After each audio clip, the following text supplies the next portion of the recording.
Os 7 pecados capitais. Os 7 pecados capitais, eles existem em cada um de nós.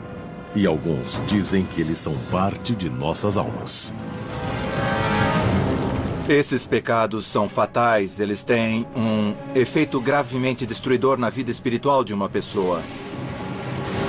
Luxúria, inveja, gula, preguiça, avareza, ira e soberba. De acordo com a teologia cristã, pecar é simplesmente pensar nesses pecados capitais. A Bíblia diz que o resultado do pecado é a morte. Cada um desses pecados tem uma história secreta revelando como eles se tornaram capitais. Os 7 pecados capitais tiveram um enorme impacto na história, na sociedade e em nossas almas. Você não pode transgredir a lei moral de Deus sem que alguém pague um preço terrível.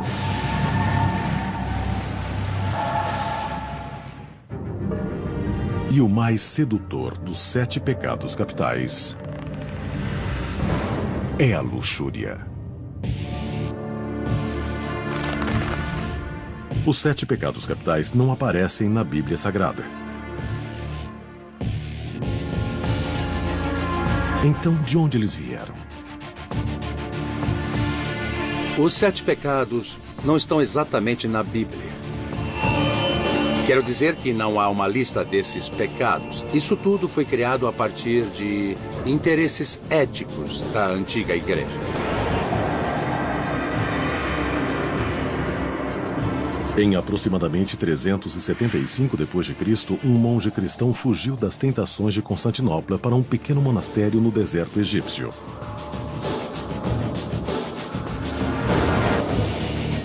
Seu nome era Evagrius Ponticus. Essa existência isolada o levou a se aprofundar em sua alma e logo ele começou a catalogar seus pensamentos. Evagrio trabalhou nessa lista de pensamentos tentadores. Ele lutou com a soberba, a luxúria e a gula. Evagrius reduziu as numerosas tentações em uma única lista dos mais aterrorizantes e perigosos. A lista era composta de 8 pensamentos tentadores: luxúria, gula, preguiça, avareza, ira, soberba, vaidade e tristeza. De certa forma, você pode comparar esses pecados com a maconha, que é considerada uma droga de iniciação clássica. E esses são, na falta de um termo que explique melhor, pensamentos de iniciação. Você cai nesse padrão de pensamento e ele cria uma vulnerabilidade, ele cria uma falha. Ao criar a lista, Evagrius deve ter refletido sobre sua própria vida de pecados. O ex-diácono esteve envolvido com a esposa de um dignatário romano antes de se exilar no deserto. Houve um pecado com o qual ele lutou mais do que os outros, mesmo no exílio: a luxúria. Apesar desses monges raramente virem mulheres, a tentação da luxúria se mantinha. Quando os pensamentos de luxúria lhes vinham à mente, eles os distraíam colocando os dedos nas chamas das lamparinas para que pensassem naquela dor, ao invés de outras que pudessem ter em seus corpos.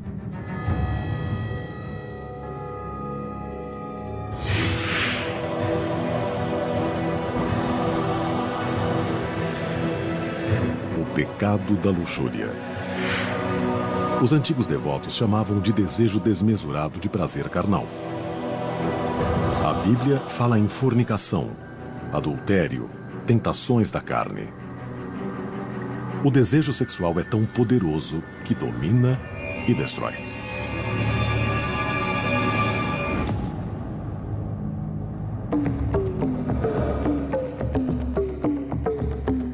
Apesar da luxúria não ser condenada no mundo antigo, e sim celebrada.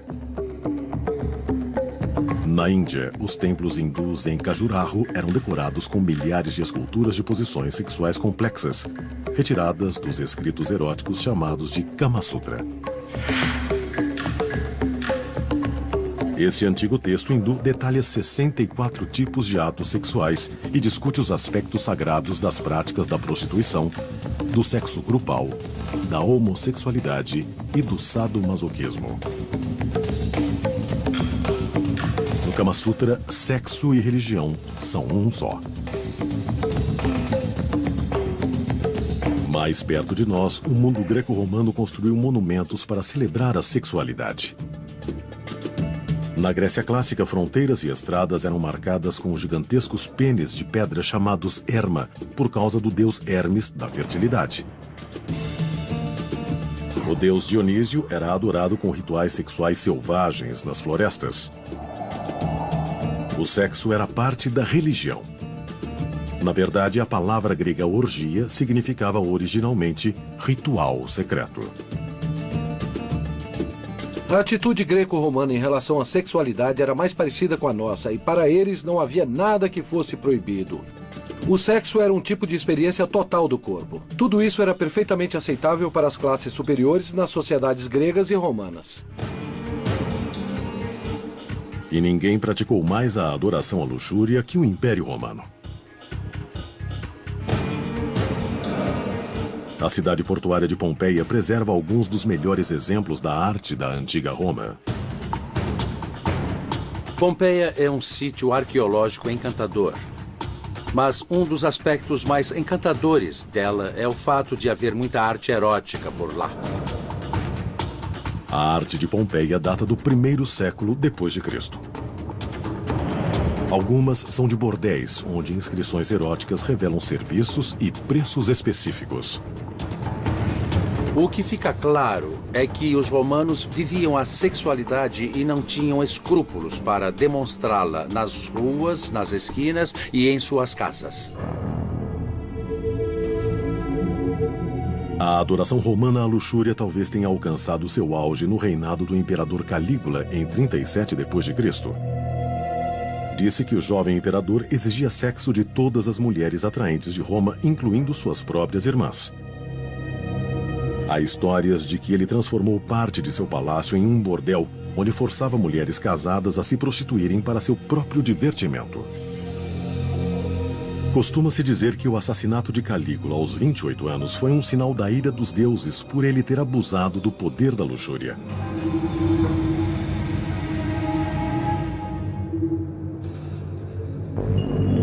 Os romanos transformaram a luxúria numa deusa, Vênus, a deidade voluptuosa da sexualidade. Uma das maneiras mais antigas de se pensar na criação é o fato dos deuses e deusas serem criados da mesma maneira que nós. Eles procriaram.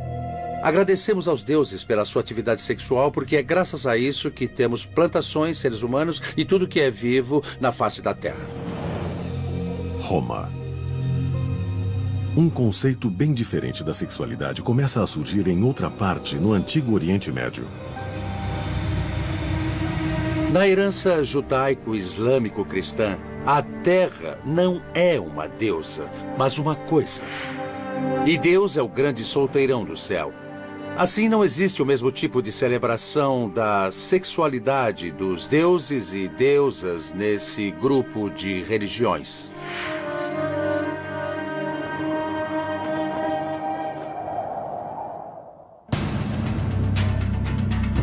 Deuteronômio. O Velho Testamento tem sua própria lista de deveres e proibições, mas não são os 7 pecados capitais. São os 10 mandamentos. Os 10 mandamentos descrevem o que podemos chamar de oposto do pecado, que é a correção. Os 10 mandamentos. Há 2 mandamentos sobre a luxúria: não cometer o adultério e não cobiçar a mulher do próximo. O Velho Testamento, ou a Bíblia hebraica, condena a luxúria, mas não a sexualidade. No entanto, ela é muito preocupada com o irresistível poder do desejo sexual. O judaísmo entende que o desejo é ingovernável. E que você sempre vai querer fazer ou então vai desejar coisas que não deve ter. O desejo em si não é pecado. Só o que você faz com ele. O cristianismo herdou essa tradição e a expandiu. Jesus diz aos seus seguidores que eles cometem o pecado do adultério mesmo quando apenas olham para uma mulher com desejo.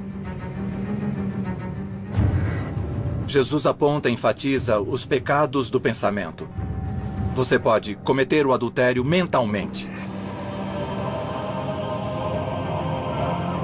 Jesus diz que a punição para o pecado é o inferno, a danação eterna. Os fiéis acreditam que, cometendo os 7 pecados capitais, uma pessoa vai para o inferno. Apesar de, em lugar algum da Bíblia, haver uma descrição do inferno.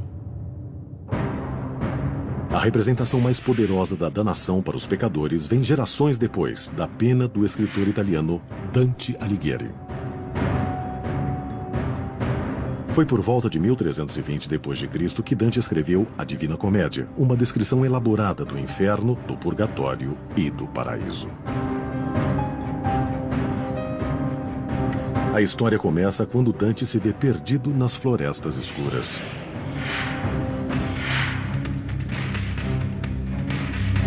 Ele encontra o poeta romano Virgílio, que o leva pela porta do inferno.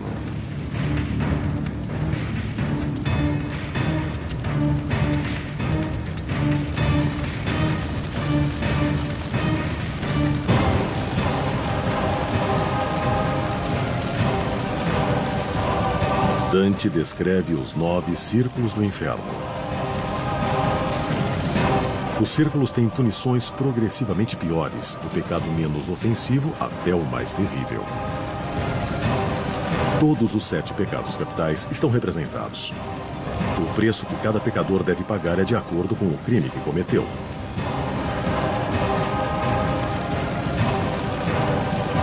O pecado da luxúria fica no 2º círculo do inferno. Aqui, os acometidos pela luxúria são jogados pelos ares por ventos faiscantes sem esperança de descanso. Acredita-se que a punição seja um símbolo do poder tempestuoso da luxúria.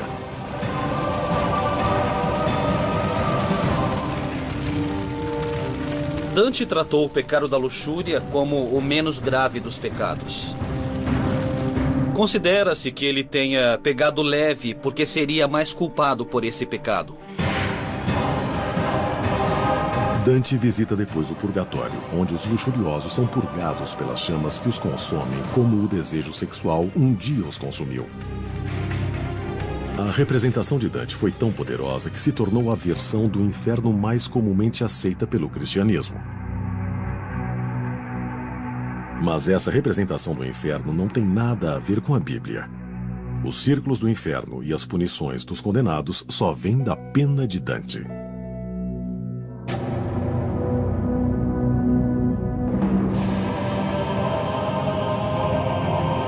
Mas o posicionamento bíblico contra a luxúria não deteve uma seita cristã antiga. Esses radicais tiveram uma visão muito diferente do pecado. Ao invés de condenar a luxúria como um pecado, eles celebraram como um sacramento. Os 7 pecados capitais.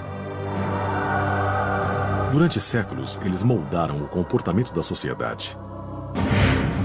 Para os fiéis, quando combinados, eles representavam um código moral para uma vida bem vivida.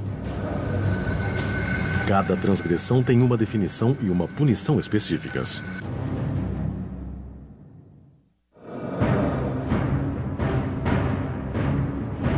A religião cristã é bem específica em sua visão da luxúria.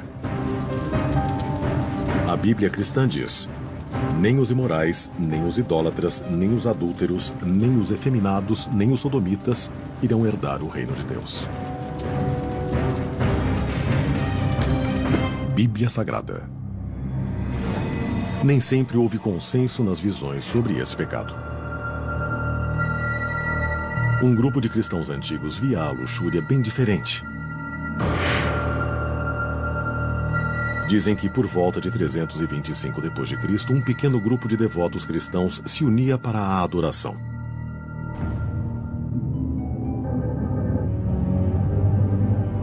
O serviço começava com o ritual do desnudamento, seguido por uma unção. Depois, uma massagem em grupo e culminava num ato sexual entre o sacerdote e a sacerdotisa. A seita era chamada de carpocrática, parte de um movimento chamado de cristianismo gnóstico. A palavra gnóstico vem da palavra grega gnosis, que significa conhecimento ou informação. Os gnósticos tinham uma ideia muito diferente sobre o que era pecado. Na verdade, no Evangelho de Maria, Jesus diz claramente que não existe o pecado. O bispo do século IV, Epifânio, descreve a orgia gnóstica em detalhes. Eles entram em um frenesi entre si, sujam suas mãos em suas secreções e rezam totalmente nus.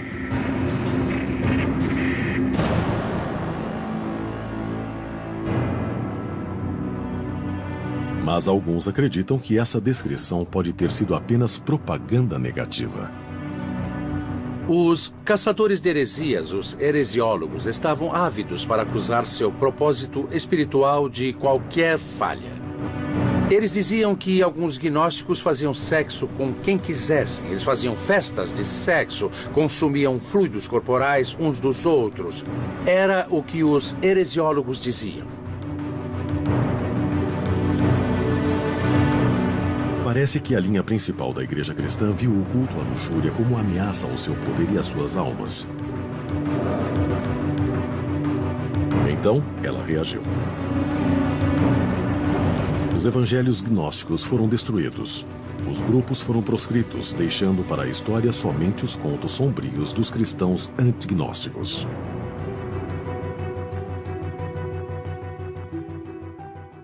Mais ou menos na mesma época em que os gnósticos estavam desaparecendo, no século IV d.C., Evagrius Ponticus escreveu a primeira lista de 8 pensamentos tentadores. Mas ela foi pouco conhecida na época.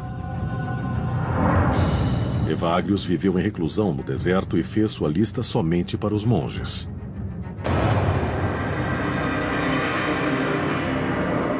Os 7 pecados capitais só foram difundidos 200 anos depois. O Império Romano tinha ruído e, com ele, a Idade das Trevas começou. A atitude sensual e aberta com relação à luxúria foi esmagada. Ela foi substituída pelo poder crescente da Igreja. Foi nas mãos do reformador Papa Gregório o Grande que os 8 pensamentos tentadores se transformaram nos mais dramáticos 7 pecados capitais. Na criação da lista, o Papa eliminou a tristeza e a vaidade e acrescentou a inveja para fazer os 7 pecados capitais que conhecemos hoje: luxúria, inveja, gula, preguiça, avareza, ira, soberba. O Papa Gregório depois os divulgou pelo mundo cristão. Apesar de não serem encontrados na Bíblia, os 7 pecados capitais se tornavam agora uma doutrina cristã. Gregório é considerado um dos grandes reformadores na história da Igreja. Foi outra de suas mudanças radicais na doutrina cristã que teve um efeito enorme na Igreja, no conceito de pecado e principalmente no pecado da luxúria.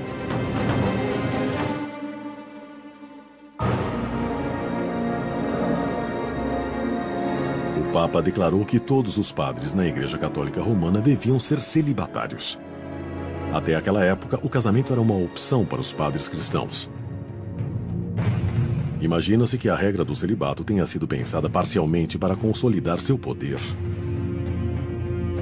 O Papa Gregório não queria que a propriedade da Igreja fosse herdada pelos filhos dos padres e bispos. O resultado foi mais abrangente. Em um período de tempo relativamente curto, o celibato evoluiu de um conceito teológico para uma acusação indiscriminada da sexualidade e da luxúria para todos os fiéis. A Igreja se tornou anti-hedonista militante. Assim, a sexualidade existe para a reprodução e tudo o que vai além disso é pecado. O clero celibatário agora escrevia as regras das interações sociais e políticas. Para contrabalançar os 7 pecados capitais, a Igreja criou as 7 virtudes sagradas: castidade, temperança, caridade, paciência, humildade, generosidade, diligência. Eles estariam para sempre ligados na batalha pelas almas dos homens. O oposto da luxúria é a castidade, uma qualidade que dirigiu os pensamentos dos cristãos durante séculos. Para os teólogos medievais, o problema não era só a luxúria, mas qualquer forma de sexualidade. A Idade das Trevas condenava a luxúria mesmo no casamento. Essa seria a atitude da civilização ocidental em relação à sexualidade por quase 1000 anos. A luxúria foi demonizada. A crença popular da época era de que cada pecado podia habitar ou possuir uma pessoa em forma de um demônio específico. O único jeito de livrar os afligidos por esses demônios era pela prática do exorcismo. Vamos, saia!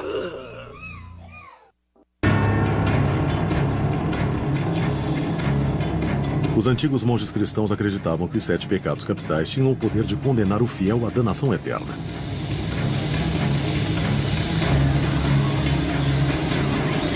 Quando homens e mulheres devotos cometiam pecados, alguns acreditavam que isso se devia a demônios.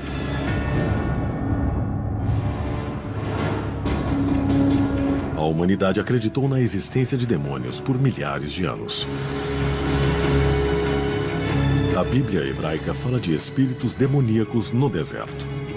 Jesus exorciza demônios no Novo Testamento.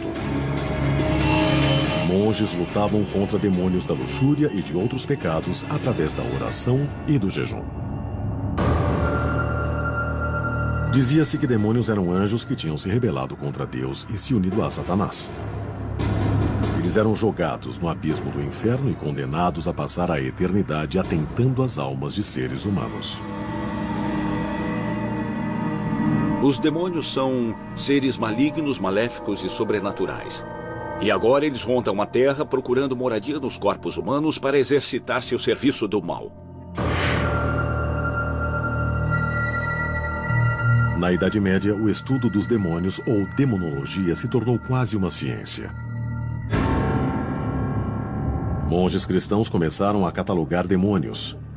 Havia livros como A Chave de Salomão e o Grande Grimório, que listavam milhares de demônios pelos nomes, divididos em categorias, subtítulos e hierarquias. E demonólogos misturavam poções e preparavam feitiços para falar com eles.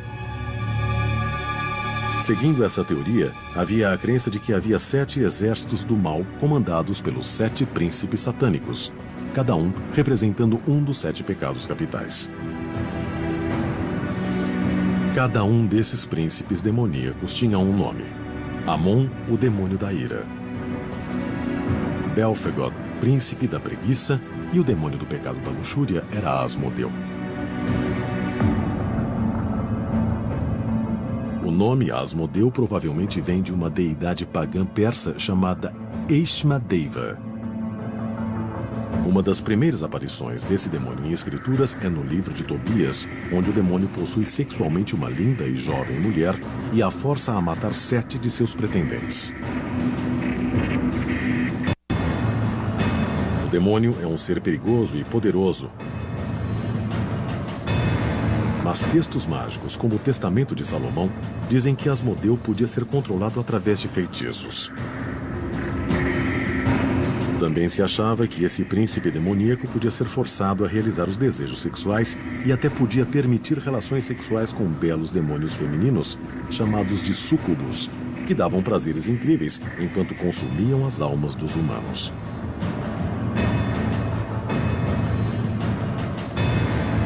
Mas há aqueles que dizem que as histórias de relações sexuais com demônios não são só metáforas, são reais.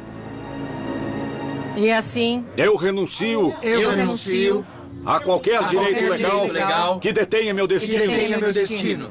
Em suas missas na igreja, o pastor Bob Larson trava sua própria batalha contra esses príncipes demoníacos. Nos Coríntios, capítulo 10, de 3 a 5, fala-se na destruição das fortalezas espirituais.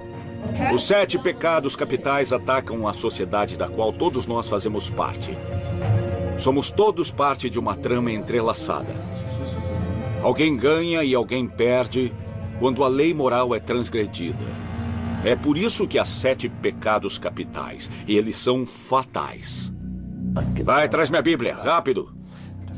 O modo tradicional de lutar contra os demônios é com o exorcismo, expulsando os demônios do pecado e forçando-os a lutar. Vamos, saia! A prática do exorcismo é tão antiga quanto a crença nos demônios. Na Idade Média, vários sinais de possessão foram instituídos. Entre eles está falar em língua estranha, habilidade ou força sobrenatural, aversão a tudo que é sagrado, blasfêmia ou sacrilégio abundantes. Há várias soluções para a possessão. Demônios podem ser provocados por várias coisas sagradas. Tocar a pessoa com óleo de unção no sinal da cruz, a presença de uma cruz ou da Bíblia, rezar, ler a Escritura. Coisas que são sagradas e que um demônio não gosta de ter por perto vão incomodá-los. Entre os demônios mais comuns que o pastor Bob enfrenta está Asmodeu, príncipe do pecado da luxúria. Asmodeu, demônio da luxúria. Eu lido frequentemente com o demônio da luxúria. Às vezes ele entra através da pornografia. Geralmente ele entra quando alguém abusa sexualmente daquela pessoa. Larson usa vários métodos antigos para tentar livrar uma pessoa do demônio da luxúria. Eu ordeno o que o demônio deve dizer. Vai se atormentar. Por exemplo, eu, o demônio da luxúria, renuncio ao meu direito a essa pessoa, uma criatura de Deus, e não exigirei mais o direito a ela. Saia! Aí ele vai lutar e pode dizer: não vou embora, essa pessoa é minha, tem que ir embora. E você continua dizendo a ele que deve ir embora. Vai sim. Os exorcismos de Bob Larson são controversos para a linha principal da igreja, mas eles se baseiam em rituais tão antigos quanto a própria religião. Tem que ir embora. Os 7 pecados capitais foram associados aos demônios e ao exorcismo na Idade Média. No mesmo período, 1213 d.C., para ser exato, a igreja agregou mais um detalhe à história do pecado: a confissão. Foi exigido que os cristãos fossem a um padre pelo menos uma vez ao ano e descrevessem seus pecados nos mínimos detalhes. Como um guia para ajudar os fiéis a determinar exatamente o que deviam confessar, a igreja os ensinou a considerar a lista dos 7 pecados capitais. Você encontra citações frequentes de bispos dizendo que as pessoas devem refletir sobre os 7 pecados capitais e que deviam pensar nisso quando fossem se confessar. Era em torno desse tipo de coisa que eles deveriam organizar e mudar suas vidas. Os 7 pecados capitais foram institucionalizados. Eles se tornaram parte da cultura popular por toda a Europa. Foram esculpidos em igrejas, pintados em altares, desenhados nas Bíblias e descritos em contos e histórias, poesias e epopeias.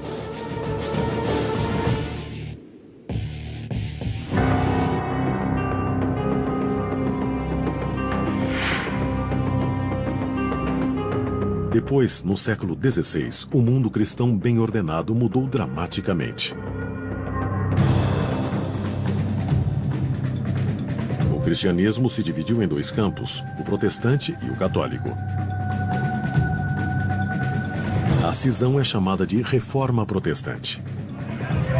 Ela começou em 1517 e durou mais 150 anos. Um dos pontos principais de diferença era que os protestantes rejeitavam o conceito da confissão, mas mantinham um profundo interesse no pecado da luxúria.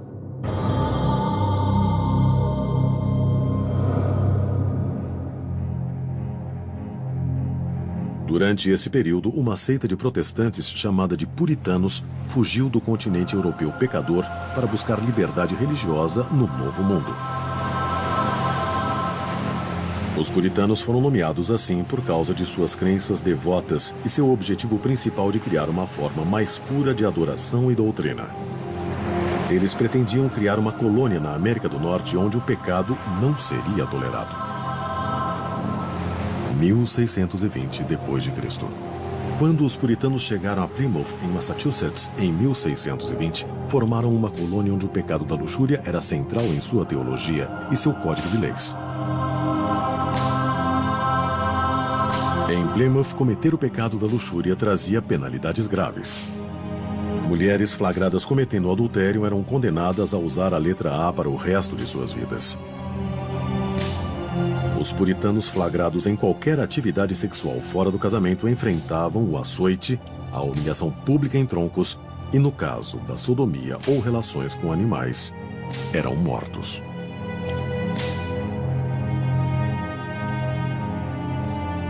Apesar da visão repressiva dos puritanos, o pecado da luxúria nunca foi eliminado. Alguns dizem que é porque a humanidade sempre teve a luxúria inata.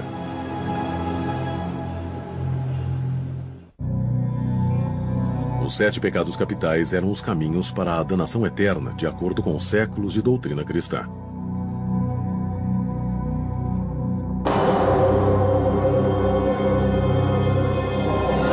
O pecado da luxúria é condenado na Bíblia, na tradição cristã e na herança puritana americana. Mas apesar da repressão, o demônio da luxúria nunca desapareceu.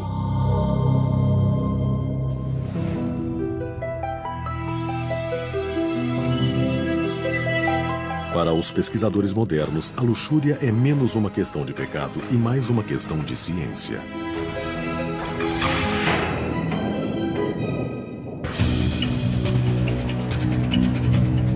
Os 7 pecados capitais são totalmente carregados de biologia. A luxúria, a ira ou a avareza são sentimentos que, se praticados com moderação, contribuem para o sucesso dos indivíduos que os praticam. Mesmo com as mudanças da sociedade durante os séculos, nossos instintos humanos primários se mantiveram os mesmos. O impulso sexual humano não mudou durante 4 milhões de anos.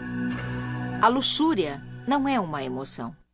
É um impulso, uma motivação que vem de partes muito primitivas do cérebro. Centro Henry H. Wheeler Jr. de Imagens do Cérebro. Alguns neurocientistas acham que sabem agora por que a luxúria não pode ser eliminada. O instinto básico de acasalar, ou o que nós comumente nos referimos como desejo sexual, vem do hormônio da testosterona.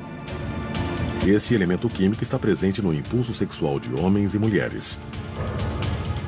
A química neurológica do amor romântico é a dopamina, que regula o prazer e a concentração.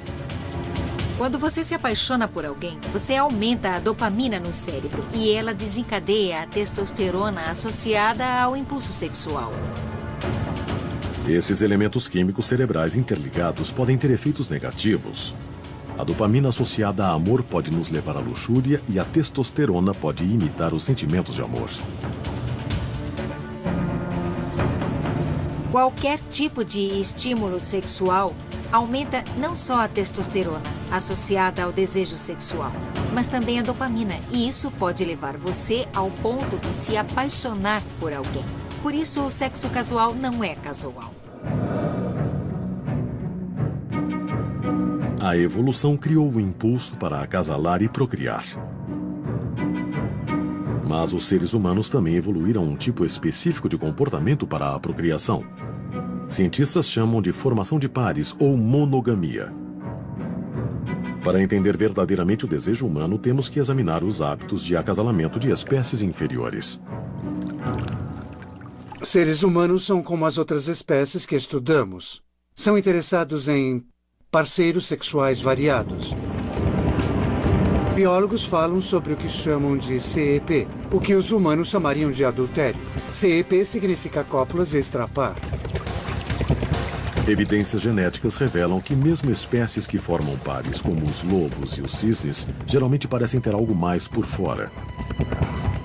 O motivo biológico para as cópulas extrapar é simples. Traição e adultério dão uma vantagem evolutiva às espécies. Se você é macho, a vantagem é que pode acabar inseminando mais fêmeas e se tornando pai sem grandes esforços. Para as fêmeas, a vantagem é ter fontes adicionais e melhor material genético.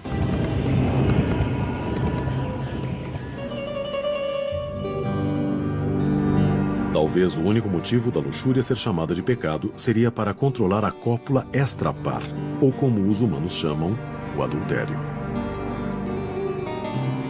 Se alguém anda por aí na luxúria, há uma chance de acabar copulando com minha mulher. Ou se sou uma mulher, podem acabar competindo comigo pelo meu homem. Da perspectiva da sociedade, é vantajoso conter a luxúria dos indivíduos. Durante séculos, houve uma grande cruzada para reprimir o pecado da luxúria que obteve muito sucesso. Bíblia Sagrada. Mas o início do século XX seria um renascimento. E a luxúria se beneficiaria dele. As 25 celebridades mais sensuais. Os 7 pecados capitais foram compilados pela Igreja Cristã como um código moral para todos os fiéis. O pecado da luxúria teve uma história cheia de altos e baixos. Celebrado entre os antigos gregos e romanos, difamado na Idade Média e até mesmo proscrito pelos puritanos na América.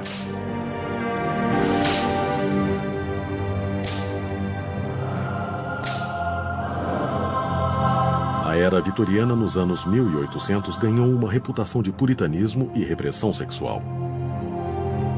A literatura vitoriana frequentemente retratava os sentimentos sexuais como anormais, imorais e possivelmente insanos. A não ser, claro, que dentro do sagrado matrimônio. A prática da prostituição junto ao adultério e à homossexualidade, sem falar em todos os outros comportamentos luxuriosos, continuaram, claro, escondidos.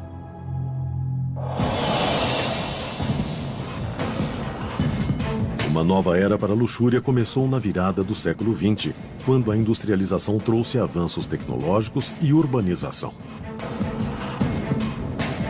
As garçons dos anos 20 marcaram uma evolução no conceito de luxúria, uma nova visão sexualizada da mulher.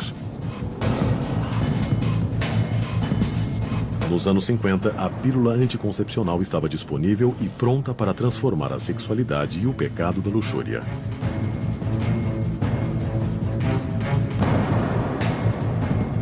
A evolução do pecado da luxúria foi total nos anos 60, quando as revoluções sexuais tomaram o mundo. Parecia que o pecado da luxúria e a virtude da castidade tinham mudado de lugar. A virtude e o vício eram parecidos aos olhos de quem via. Na crista da onda da revolução e, de certa forma, a direcionando estava um homem, Hugh Hefner. Sem dúvidas, meu pecado preferido é a luxúria. Um desejo pela vida é muito saudável e isso inclui a sexualidade. Hefner criou a revista Playboy, construindo um império de olho no antigo, construindo um templo ao excesso e adorando a luxúria em toda a sua glória.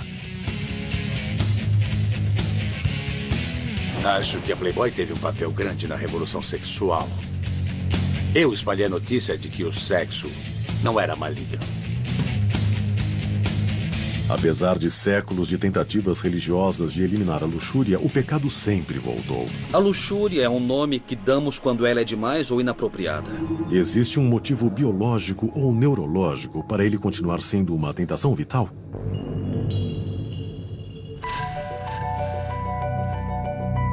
Em Seattle, Washington, somente pessoal autorizado, forte campo magnético, perigo.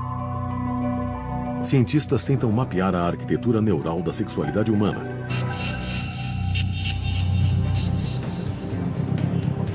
O Dr. Ken Miravia investiga como a luxúria e a sexualidade afetam cada parte do cérebro humano. Ele usa duas tecnologias. Uma é a máquina de ressonância magnética. A outra tecnologia é um simples aparelho de DVD. Apresentamos às nossas cobaias estímulos que consistem em cenas de sexo explícito para provocar sua habilidade de ficarem excitados. O experimento é simples. As cobaias são expostas a vídeos neutros para se conseguir uma base. Depois, as imagens se tornam mais sexualmente explícitas durante alguns minutos, enquanto Miravia e sua equipe assistem às mudanças no cérebro da pessoa. Temos áreas nos lóbulos frontais que são associadas à recompensa e aos sentimentos de prazer. Elas são ativadas com a excitação. A amígdala se ativa e essa é uma das áreas de avaliação na tomada de decisões do cérebro.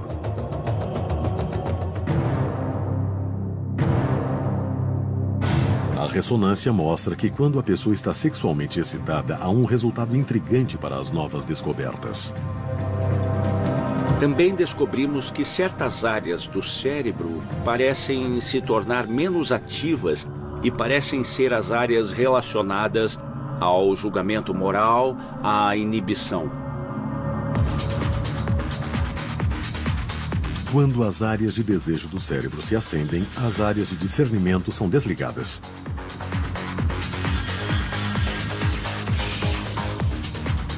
A conclusão: quanto mais uma pessoa fica excitada, menos acesso ela tem ao discernimento claro. Parece que a ciência mostra uma ligação direta entre o desejo e o discernimento fraco. A teoria reforça a premissa básica dos sociólogos que estudam essa área do comportamento humano. Os pecados são bons, adaptáveis. O desejo sexual é normal, apropriado e saudável. A luxúria é um nome que damos quando ela é demais ou inapropriada. Por essa definição, algo se torna pecado quando é destrutivo. Parece que, de acordo com a ciência, é menos uma questão de ir para o inferno e sim de ir longe demais. Todos os 7 pecados capitais têm a ver com os excessos. Porque uma boa vida é sempre uma questão de moderação.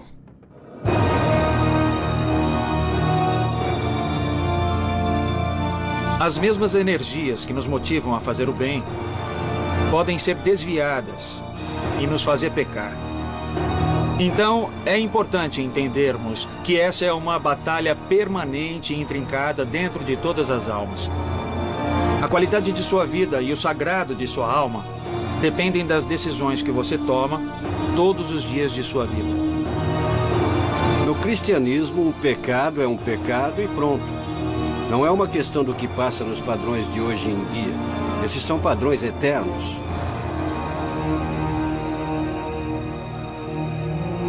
A questão continua. A prática da luxúria, da inveja, da gula, da preguiça, da avareza, da ira ou da soberba condena alguém a uma eternidade de punições nos abismos do inferno? Acredite no que for, os 7 pecados capitais continuam relevantes, porque ainda afetam a sociedade, a nós e, possivelmente, nossas almas. Os 7 pecados capitais.